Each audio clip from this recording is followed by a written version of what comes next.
Listen, man, everybody talking about Bobby Shmurda coming home. That's the hot topic right now. Everybody's anticipating this young man coming home. Now, first thing that you guys should know is that Bobby Shmurda's parole hearing isn't until August 17th, okay? His parole hearing isn't until August 17th.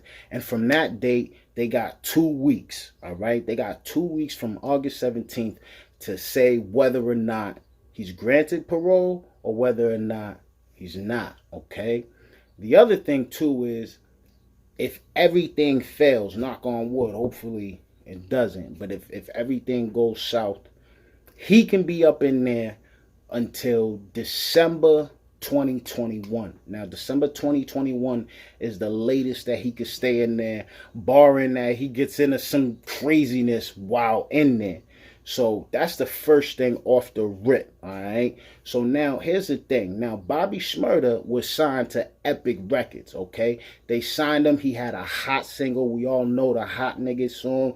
Shit, I'm still throwing my hat in it. Let me stop, man. I'm still doing the jig, okay? Now, he had this hot song. Record labels, they seen it. Now, Epic had the foresight to see that, hey, listen, the things in Chicago drill was popping, but maybe a little bit too real. You know what I'm saying? It was a little bit. It was a little bit too raw. Not to say that Brooklyn drill isn't raw, but Chicago drill just had a lot of like talking about dead homie. Like it was extra. Epic had the foresight to see Bobby Shmurda and his camp and say, you know what, these guys might have something. So they signed to Epic Records. They released a few records and then shit pops off just like they thought it would, all right? Now, boom. In the meantime, the FBI is doing a whole investigation on him and his whole GS9 camp. During the investigation, they realize that this dude is about to come up. And so before he really comes up and gives them a fighting chance, they figure we wrap them all up at the same time right now before shit hits the fan. All right? Now, Epic Records has a decision to make. Epic Records could either choose to bail this young man out, okay, pay for his lawyer, and protect their investment, or weigh out the options and not really feel as if he's worth it, okay? Maybe they made enough money off of him, or maybe they thought ahead and said, hey, listen, even if he does get locked up, when he gets out, he's going to be the hottest thing smoking. We'll probably make more money off him that way. Either way, somebody had to think of something. I think it's the first one, not the latter. Anyways, Bobby Shmurda now is in a position like, hold on. I'm on the Billboard Hot 100. I got the whole country doing my dance. You guys loved me when I was dancing on your table inside of the executive office. Tap dancing, chucking and jiving and all of that. And now I can't even get the support that an artist of my stature, you would think, or at least by the public's perception, should get. Now, we're not talking about like Epic Records they don't even gotta pay for his lawyer on some altruistic shit. Like they don't even gotta do it like that. They could literally just look at it like, we're just trying to protect our investment. We think that you're gonna give us more money. We think we believe in you or whatever. And they didn't even do that. So Bobby's probably looking at it like, damn, this sucks or whatever. You know what I'm saying? Now, fast forward 2020, you got the whole New York drill scene pop, locking, and dropping. Like, it's crazy bananas. You got Fabio Foreign out here, got songs with Drake, got crazy views on his songs, on his record. Rest in peace, Pop Smoke. He passed. Now, that's horrible, but that's also more attention, more eyes, more awareness of what's going on in New York's drill scene.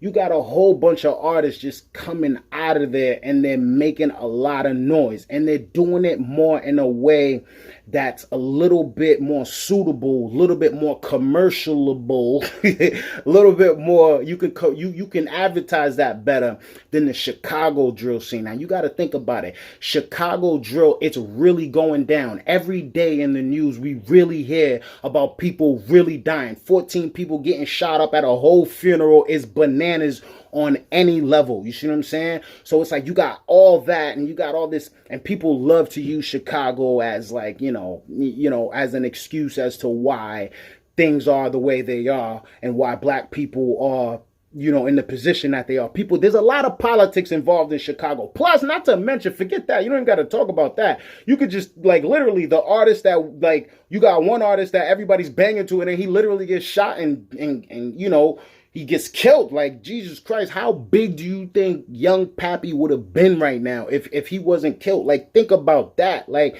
you got people like Rondo number 9. Like, you got people really in jail doing life numbers out of Chicago. And with New York, you do get that real feeling, you do get that grittiness, and you do get that aspect of, this is like, we all know it's real. We all know they're real, but it's a little bit more polished. You see what I'm saying? They're dancing. You see what I'm saying? They dress fly. They talking about, girls. They talking about the type of shit that's marketable to everybody. You see what I'm saying? So they're popping right now. Let me tell you something. New York's drill scene is about to be Atlanta's. Like, you remember that reign that Atlanta had, like, in the beginning? That's what's about to be happening with the drill scene, because it's gonna spread. You're gonna have like it's just gonna spread, and people are gonna just like piggyback off of it, and that's gonna be the new wave. I guarantee. I promise you, that's definitely gonna be that's gonna be the sound of hip hop for a very long time. I said it now. You heard it here first. Anyways, so now you got all this attention on New York. You got all this attention on the movement, and now the dude who's arguably put on the pedestal as the king of this shit. You see what I'm saying? Not because of his record. I mean, he did have a hot record, but it's more so of the status. You see what I'm saying? Like, Bobby Shmurda's coming out. And let's not forget, Tekashi 6ix9ine is coming out of the same state. He faced the same charges. It's literally like yin and yang, blood and crip. You see what I'm saying? One took the route that we all kind of do the side eye on, and the other took the route that we all champion. So he has so much attention on him that it is crazy.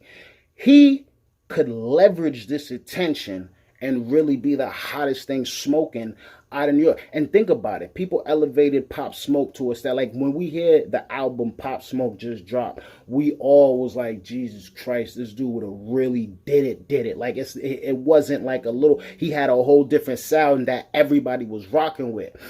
Bobby Shmurda, although Pop Smoke's shoes could never be filled, and I'm not trying to say that because I don't want to offend anybody, but Bobby Shmurda would absolutely be kind of like the thing that people, like, everybody who fucked with Pop Smoke would now elevate Bobby Shmurda. That's the person that they could put their hope in now. Like the way they looked at him like a god. Like, well, I should say Pop Smoke was elevated to god status, unfortunately, after he passed. You see what I'm saying? But now Bobby Shmurda is on God status and he's alive. You see what I'm saying? So that's kind of like, you see this, like, come on, man. It's crazy.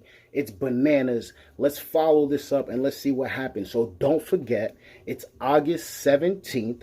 They got 2 weeks from that to come up with a decision. And if everything fails, they can keep him up there till December 2021, which we already know, knock on wood, that ain't gonna happen, man. So listen, I'm gonna keep y'all posted on this, and I want y'all to breathe easy.